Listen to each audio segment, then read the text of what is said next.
et vous allez nous parler de biométrie, parce qu'effectivement, de plus en plus de criminels en fait cherchent à détourner les contrôles biométriques à des fins évidemment malveillantes. On va rentrer dans le détail. D'abord, la biométrie, on va peut-être rappeler ce que c'est, Julien. Alors la biométrie consiste à utiliser des éléments du corps humain, des empreintes digitales, l'iris de l'œil, le rythme cardiaque, la voix, le visage, pour vérifier l'identité de quelqu'un ou donner accès à un lieu sécurisé ou secret. Alors cette biométrie, elle s'est développée dans notre quotidien, notamment sur nos téléphones portables avec la reconnaissance faciale pour déverrouiller le téléphone ou encore avec les badges d'accès à des pièces fermées. Donc a priori c'est très fiable et pourtant des criminels parviennent désormais à contourner ces systèmes biométriques. Exactement, et c'est pas moi qui le dis, c'est Europol, l'agence européenne de police criminelle, qui a publié il y a 3 jours une note. Il y est écrit à l'intérieur que malgré le fait que la biométrie soit considérée comme un procédé résistant au piratage, ces systèmes sont de plus en plus vulnérables. Les criminels trouvent souvent des moyens d'exploiter les procédures de vérification, dit Europol. Bon, quels sont les moyens justement mis en œuvre pour essayer d'imiter comme ça les parties du corps humain? Alors il y a plusieurs moyens, mais je vais vous donner les 4 principaux. D'abord, en ce qui concerne les doigts, il y a les empreintes digitales artificielles qui sont créées à partir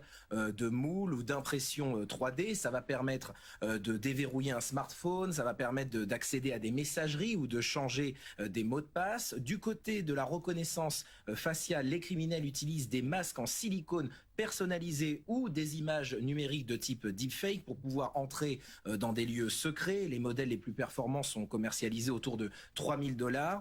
Toujours dans le mode James Bond, pour les yeux, il y a des lentilles spéciales qui existent pour tromper la reconnaissance de l'iris. Et puis il y a la signature veineuse. Alors la signature veineuse, c'est une empreinte du réseau des veines qui est prise sur un doigt ou sur la paume de la main. Donc vous voyez, c'est vraiment digne d'un film. C'est vraiment digne d'un film. Le problème, c'est que c'est bien réel, en effet. Est-ce qu'il y a maintenant des solutions technologiques durablement infranchissables? Alors, durablement, non. Ouais. Il n'y en a pas, c'est ce que disent les professionnels, mais il y a quand même des moyens d'agir. Le premier, c'est alerter les services de police et de gendarmerie et Europol en particulier. L'autre moyen, vous allez me dire, c'est facile à dire, mais c'est combiner des expertises, par exemple des expertises des spécialistes de l'intelligence artificielle, de la biométrie et de la sécurité numérique, et c'est important de continuer à le faire parce qu'on rappelle un exemple parlant qui date de 2014. À l'époque, à l'occasion d'un congrès sur le piratage, un hacker avait montré comment il était parvenu, à partir d'une simple photo d'Ursula von der Leyen,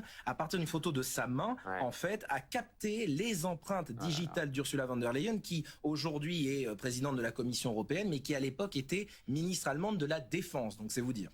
En effet, c'est pas très rassurant tout ça, mais on voit qu'effectivement il y a en tout cas beaucoup de recherches pour tenter de contraindre et contourner un peu ces malfrats. Dans la nouvelle technologie, une chronique